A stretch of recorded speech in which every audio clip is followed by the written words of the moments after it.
Hola, estimados estudiantes, sean bienvenidos a este nuevo encuentro del componente curricular de inmunología, en el cual abordaremos las características de la respuesta inmune adquirida.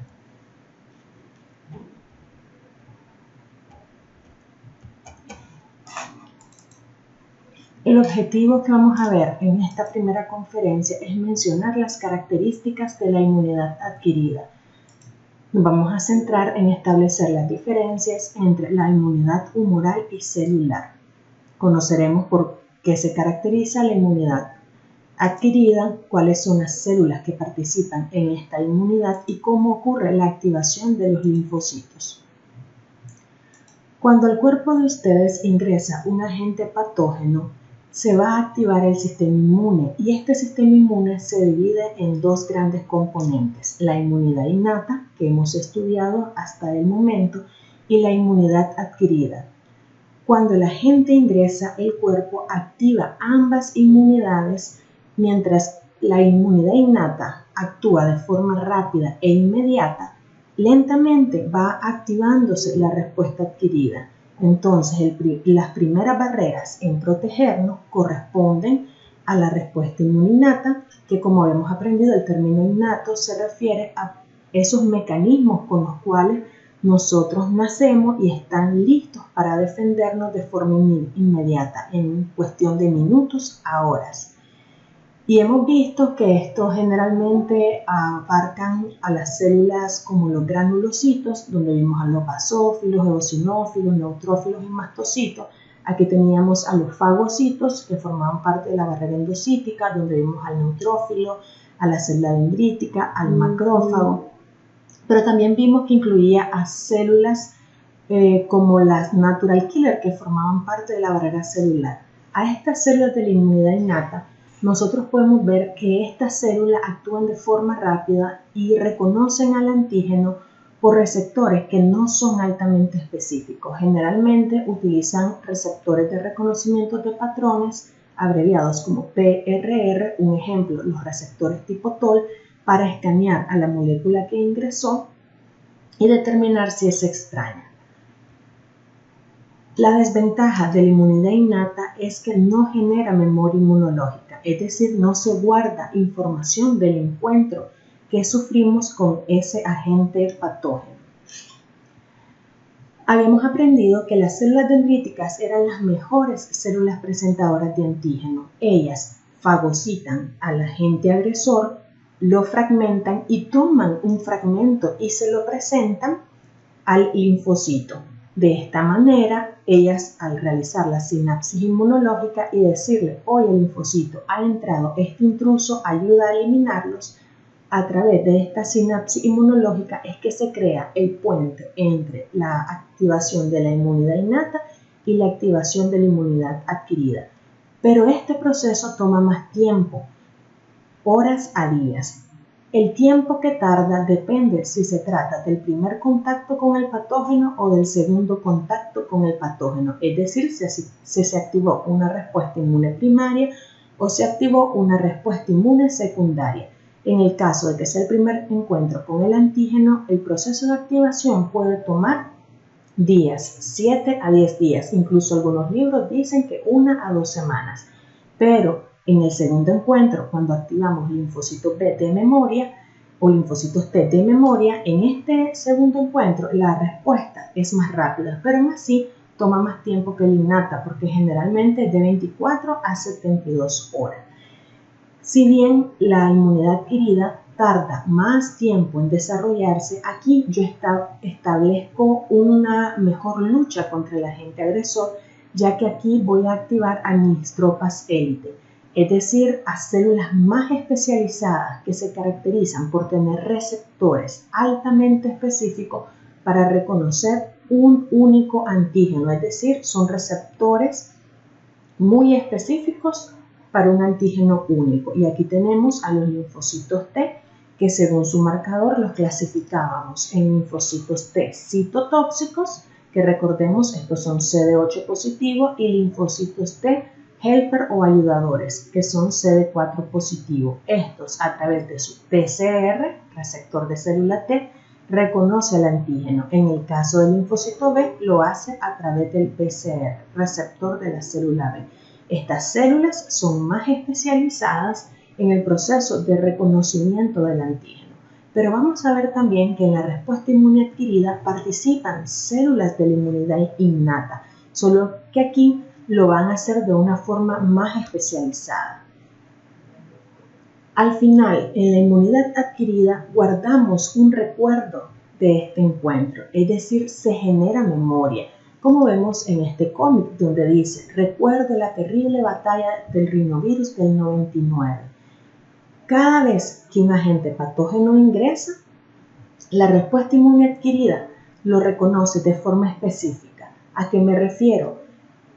Un ejemplo, en el COVID-19, si ustedes han visto, hay varias variantes, pues mi sistema inmune puede diferir entre la variante delta y otras variantes y guardar memoria de ese encuentro. Esa es una de las principales características de los linfocitos, es que se generan células de memoria de una larga duración para que cuando se tenga el segundo encuentro con ese antígeno, nuestro sistema sepa cómo neutralizarlo y evitar que desarrollemos la enfermedad. Entonces miremos aquí, repasemos. La inmunidad innata, recordemos, esta actúa de forma inmediata.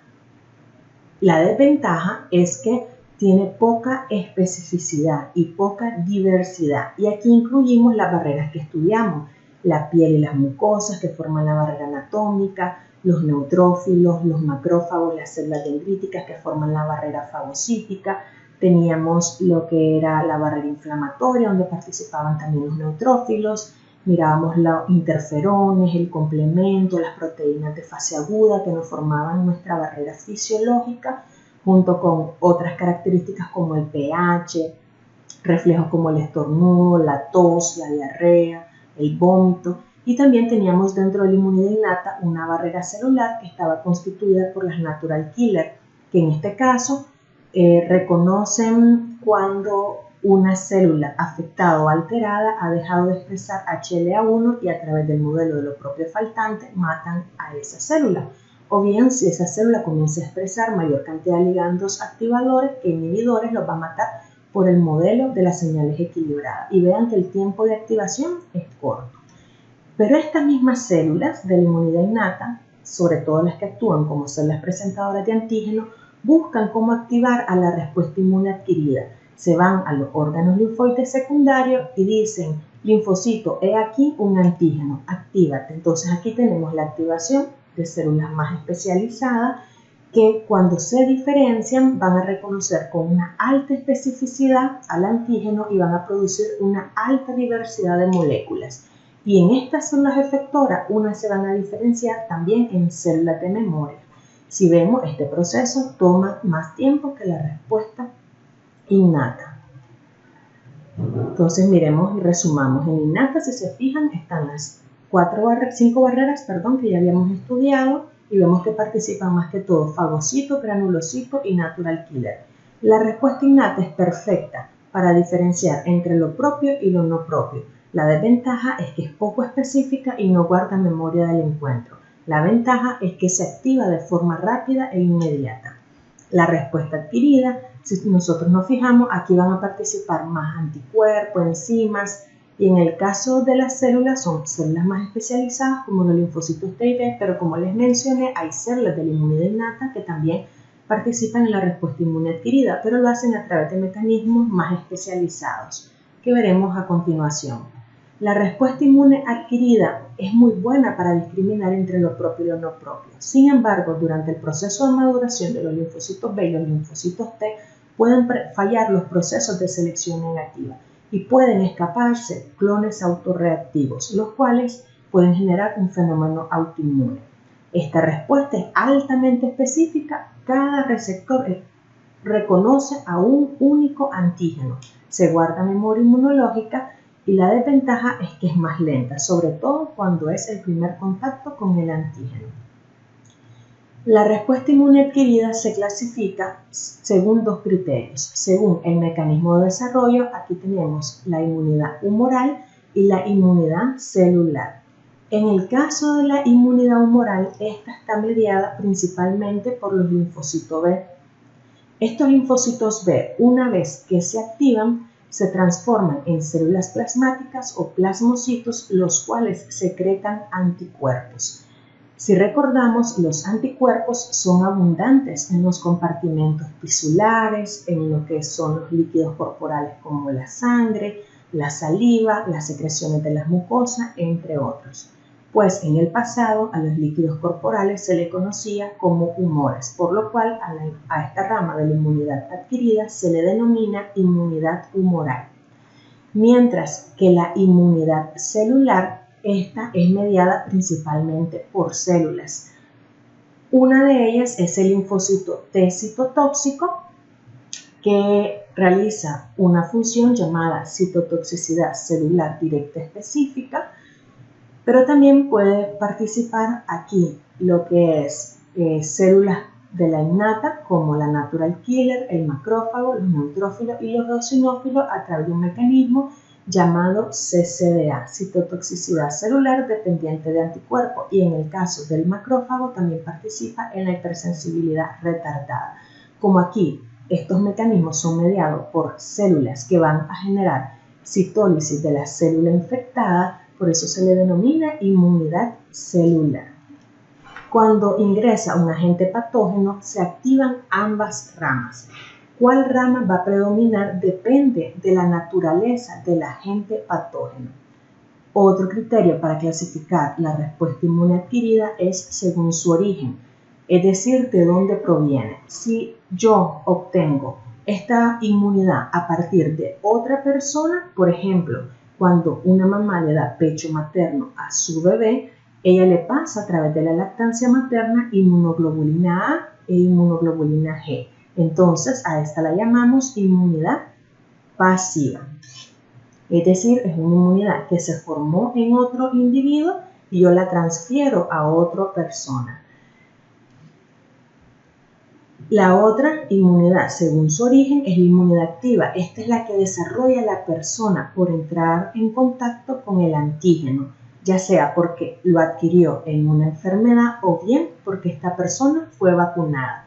En el caso de la inmunidad pasiva, no se genera memoria inmunológica ya que fue transferida de otra persona, mientras que en la inmunidad activa, como es mi propio cuerpo el que se está activando, entonces se guarda memoria inmunológica. Como les mencioné, cuando ingresa un agente patógeno, la respuesta inmune adquirida activa ambas ramas, tanto a la humoral como a la celular. ¿Cuál va a predominar? Depende del tipo de patógeno. Es como una balanza. El cuerpo activa las dos, pero él va a inclinar la balanza para que prevalezca una sobre la otra en dependencia del patógeno. Un ejemplo, si lo que ingresa es un patógeno intracelular, es decir, que invade el interior de las células, entonces vamos a activar principalmente a la inmunidad celular. Lo que les quiero explicar es que nuestro sistema inmune no combate de igual manera las infecciones que son intracelulares, es decir, los patógenos que cuando no se infectan se introducen en el interior de las células, que las infecciones extracelulares, que son patógenos que están en los tejidos pero viven fuera de la célula. Cuando lo que ingresa es una bacteria, sobre todo bacterias extracelulares, bacterias que poseen cápsulas, bacterias que poseen la secreción de toxinas, pueden ser también hongos o parásitos extracelulares. En este caso predomina la respuesta inmune humoral, la cual va a activar a linfocitos B, los cuales atacan invasores que viven fuera de las células. Sin embargo, cuando lo que ingresa es un patógeno intracelular, el ejemplo clásico son los virus tienen una característica: ellos no se pueden replicar por sí solos, requieren de la maquinaria celular para producir copias de sí mismos, por lo cual requieren introducirse en el interior de una célula y son intracelulares obligados. Pero también hay bacterias, hay hongos y hay parásitos que les gusta vivir en el interior de las células. En este caso, si el patógeno que ingresa debe si el patógeno que ingresa es intracelular, debe prevalecer la inmunidad celular a través de la activación de los linfocitos T, sobre todo linfocitos T citotóxicos, pero también la activación más especializada de células innatas como la NK, los macrófagos, entre otros. Miremos un ejemplo. Hay una enfermedad que es causada por un parásito llamado Leishmania. La enfermedad se llama Leishmaniasis. En nuestro país la conocemos como lepra de montaña. Este es un parásito intracelular. En base a lo que les he explicado, cuando este parásito ingresa, mi sistema inmune activa las dos ramas, tanto la respuesta inmune humoral como la respuesta inmune celular. Pero como el microorganismo es intracelular, debería prevalecer la respuesta celular. Pero nuestro sistema inmune no es perfecto y a veces falla. ¿Qué ocurre si falla y en lugar de activar más la respuesta celular, hace que predomine la respuesta humoral frente a un patógeno intracelular? Entonces van a producirse anticuerpos secretados por los linfocitos B. El problema es que estos anticuerpos no pueden acceder al interior de una célula. Entonces no podrían matar al parásito y este parásito se diseminaría por la vía sanguínea y linfática a los órganos como el hígado, vaso, causando hepatoesplenomegalia y causando un cuadro clínico más severo llamado leishmaniasis visceral. Entonces miremos la importancia de que el sistema inmune sepa reconocer qué tipo de patógeno es y hacer prevalecer a la inmunidad correcta. Si el sistema inmune hubiese hecho lo correcto y hubiese activado la inmunidad celular, entonces hubiesen llegado macrófagos a comerse a los parásitos intracelulares, se hubiese formado un granuloma y al paciente la infección se le hubiese quedado en la piel y no se hubiese ido a lo que son las vísceras. Y así el paciente desarrollaría leishmaniasis cutánea, la cual se caracteriza por una úlcera que simplemente afecta la piel. Esto quiere decir que es importante que el sistema inmune discrimine entre el tipo de patógeno y determine cuál es la respuesta inmune que debe prevalecer, ya que esto incide en la fisiopatología de la enfermedad, su pronóstico y más adelante también veremos que nos ayuda a determinar los métodos diagnósticos más adecuados. Entonces, en resumen, la respuesta humoral es principalmente para eliminar bacterias extracelulares, toxinas y bacterias encapsuladas y vamos a aprender que tiene dos tipos. Está la respuesta timodependiente, que es para antígenos timodependientes, y la respuesta humoral frente a antígenos timoindependientes. Aquí las principales células efectoras son los linfocitos B, pero para poder activar este linfocito B vamos a requerir la ayuda tanto de linfocitos T ayudadores tipo 2, linfocitos T foliculares y células presentadoras de antígenos. Una vez activados, estos linfocitos B nos producen anticuerpos, a los cuales también podemos llamar inmunoglobulinas o gamma globulinas. Mientras que la respuesta celular sirve para eliminar patógenos intracelulares, sean estos virus, bacterias, hongos o parásitos intracelulares, pero también es útil para eliminar células que han sido transformadas por un tumor y para mediar los procesos de rechazo de trasplante. Y los mecanismos aquí son, en el caso de los de la respuesta adquirida, los que ven en negrilla: citotoxicidad celular directa específica, que es ejercida por el linfocito T citotóxico, citotoxicidad celular dependiente de anticuerpos, que aquí participa el macrófago, NK, neutrófilo y eosinófilo, e hipersensibilidad retardada. En el caso de la citotoxicidad directa inespecífica o CCDI, esta realmente es de la respuesta innata porque, como dice aquí, es inespecífica y es mediada por la natural killer. Es lo que ya estudiamos en el modelo de lo propio faltante y el modelo de las señales equilibradas. Y aquí tenemos pues las diferentes células que median cada uno de esos procesos.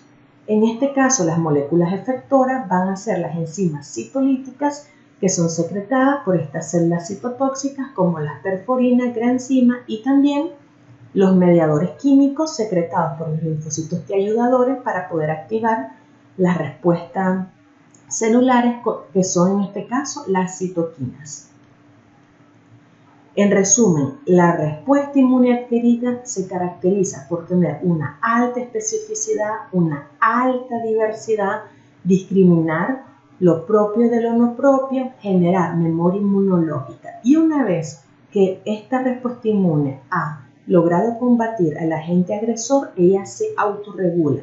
Es decir, una vez que se eliminó al agresor, esta respuesta inmune se apaga y se producen citoquinas inhibitorias para detener la respuesta inmunológica. ¿Cuáles son las fases que van a tener la respuesta inmune tanto humoral como celular? Vamos a ver que primero los linfocitos tienen que hacer un proceso de reconocimiento del antígeno para que luego estos se activen, proliferen y se diferencien tanto en células efectoras como células de memoria. Para poder entender los mecanismos efectores de la respuesta inmune humoral y celular, debemos revisar las clases de la semana 1, componentes del sistema inmune, donde miramos a los tipos de linfocitos. Si recordamos, el progenitor linfoide, cuando se diferencia en el linfoblasto, nos genera 3 tipos de linfocitos: las natural killer, que son de la inmunidad innata, los linfocitos B, los linfocitos T. En el caso de los T, recordemos que hay 2 tipos, los ayudadores y los citotóxicos. Miremos primero los linfocitos B. Los linfocitos B, si nos fijamos, tienen un receptor para unión del antígeno que se denomina BCR. Estos linfocitos B, cuando se activan, se diferencian tanto en células plasmáticas, las cuales secretan anticuerpos, y células de memoria. Aquí la molécula efectora es el anticuerpo. En el caso de los linfocitos T, los ayudadores se caracterizan por tener también un receptor para reconocer el antígeno, en este caso se llama TCR, y aquí el antígeno de diferenciación o clúster de diferenciación que me marca el tipo celular es el CD4 positivo. Se le llama helper, ayudadores o cooperadores porque ellos secretan citoquinas según sus subtipos para poder activar a otras células del sistema inmune. Y así puede generar 2 tipos de respuesta. Respuesta celular tipo 2, que es para ayudar a los linfocitos B, y respuesta celular tipo 1, que es para ayudar a los linfocitos T citotóxicos. Entonces, vamos a ver que cada subtipo secreta diferentes citoquinas. Si el agente patógeno que ingresa es extracelular, por lo general el linfocito T ayudador se va a diferenciar a linfocitos T que promuevan la respuesta tipo 2, ya sea el linfocito T folicular o el linfocito T ayudador tipo 2. En el caso de que ingrese un patógeno intracelular, va a promover la respuesta celular tipo 1, donde participan principalmente TH1 y TH17. Sin embargo, en la clase de la semana 1 podrán ver que hay otros subtipos de linfocitos T que también juegan un papel importante en mantener la homeostasis de nuestro sistema inmune, como lo son los linfocitos T reguladores. En el caso de los linfocitos T citotóxicos, estos linfocitos, al igual que los T ayudadores, tienen un receptor para reconocer el antígeno, que es el TCR, y tienen como marcador diferencial al CD8 positivo. Estos linfocitos T citotóxicos matan células que están infectadas a través del mecanismo de citotoxicidad celular directa específica, donde ellos secretan perforinas y granzimas. Debemos entender cómo se da el proceso de activación de un linfocito para poder comprender los mecanismos efectores de la respuesta inmune adquirida. Recordemos que los linfocitos requieren el contacto con el antígeno para poderse activar. En el caso de los linfocitos B, ellos pueden unirse a antígenos libres que no han sido procesados, es decir, antígenos puros. Sin embargo, los linfocitos T requieren que este antígeno sea presentado por una célula presentadora de antígeno para poder ser activado. Como aquí, vean, Boris que está presente en la epidermis, es decir, una célula dendrítica de la epidermis, que recordemos que se llamaban células de Langerhans, detectó que entró una bacteria llamada estafilococo y está presentándole ese antígeno al linfocito T que está recibiendo esta información. Entonces, esta señal estimuladora, junto con otras, es necesario para que ese linfocito se active. En resumen, son 3 señales las que se necesitan para activar a un linfocito. ¿Cuáles son? La primera señal consiste en la interacción entre el TCR que se une al antígeno que está siendo presentado por el HLA. Entonces llega la célula presentadora de antígeno, que puede ser una célula dendrítica, un macrófago, y le dice con su HLA, oye linfocito, mira, entró este agente patógeno. El HLA, aquí vean que está presentando el antígeno. ¿Qué es lo que hace el linfocito? Primero reconoce al antígeno. ¿Con qué molécula un linfocito T reconoce al antígeno? Pues con el TCR, que es el receptor de la célula T para reconocer al antígeno. Y luego, ¿con qué molécula reconoce al HLA? Con su clúster o antígeno de diferenciación, que en dependencia de cuál tipo de HLA esté presentando, va a ser el linfocito T que interactúe. Si es HLA tipo 1, va a ser el linfocito T citotóxico con su CD8. Si es HLA tipo 2, va a ser el linfocito T ayudador con su CD4 positivo. Esa constituye la primera señal, que son las emisiones que da el TCR. ¿Cuál es la segunda señal? Son señales coestimuladoras. La primera señal le comienza a hacer cosquillas al linfocito T, pero yo requiero aumentar esas cosquillas para que él se active. Eso se da gracias a moléculas coestimuladoras, como el CD40 con el CD40L, el CD28 con el B7, entre otras. Y por último, una vez que ya tengo la segunda señal, se va a dar la secreción de citoquinas. Entonces, la célula presentadora de antígeno secreta citoquinas. Por ejemplo, puede ser interleucina 2 o puede ser la interleucina 1, que es una citoquina activadora de linfocitos T, o la interleucina 2, que es el proliferador de los linfocitos T. Y ya esto termina de mandar las señales al interior del linfocito T para que éste se active. Y él mismo va a secretar citoquinas que van a actuar de forma autocrina.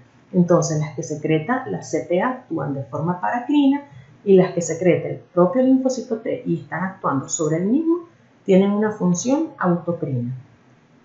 Entonces, recordemos, si la célula dendrítica está presentando el antígeno con un HLA tipo 1, quiere decir que este es un antígeno que fue procesado por la vía endógena, un antígeno intracelular, por ejemplo, el fragmento de un virus.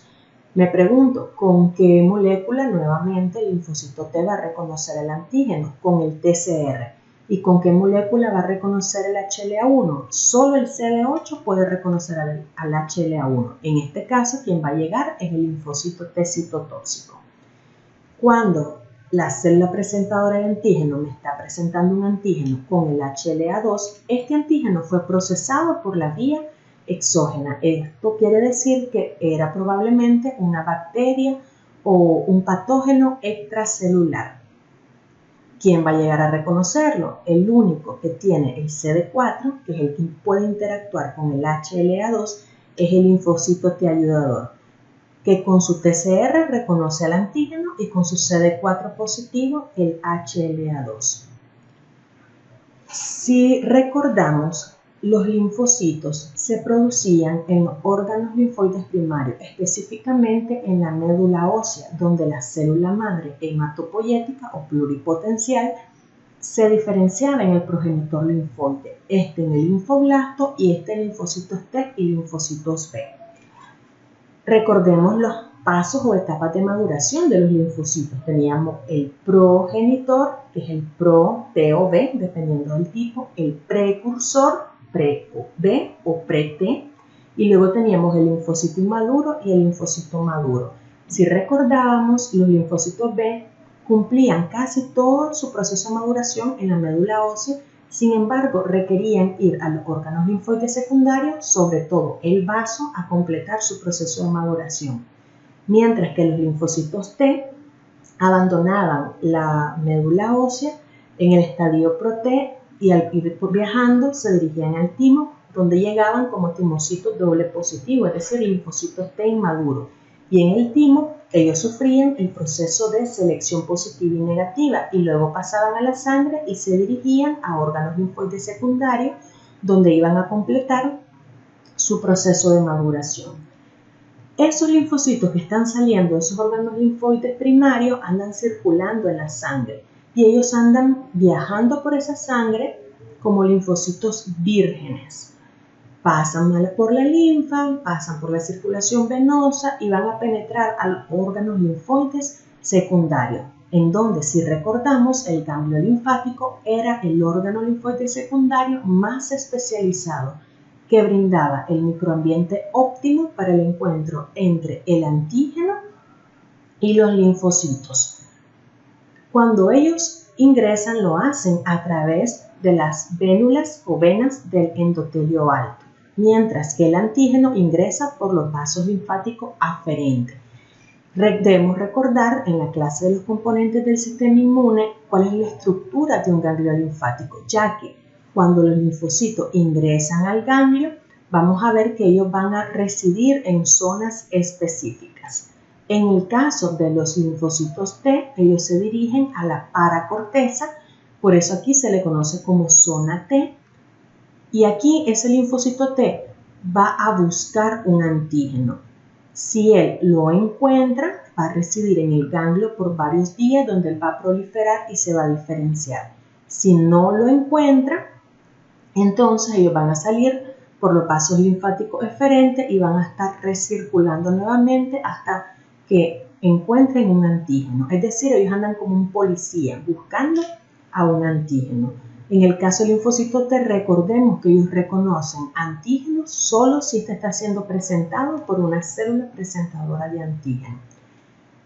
En este caso, recordemos que si el linfocito es citotóxico, se lo van a presentar con el HLA1 y si es ayudador, con el HLA2.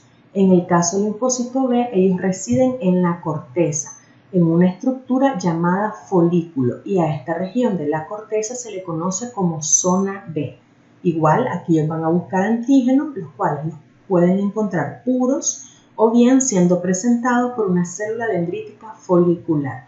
Cuando el linfocito B se une a ese antígeno, él se va a activar y va a quedarse varios días residiendo en ese ganglio, donde él va a proliferar y se va a diferenciar. Recordemos que ellos andan circulando como patrulleros buscando el antígeno. Y si no lo encuentran, ellos pues recirculan nuevamente a lo que es la sangre, la linfa, hasta que ellos encuentren su antígeno. Esta es la primera conferencia para poder entender los mecanismos efectores. Gracias.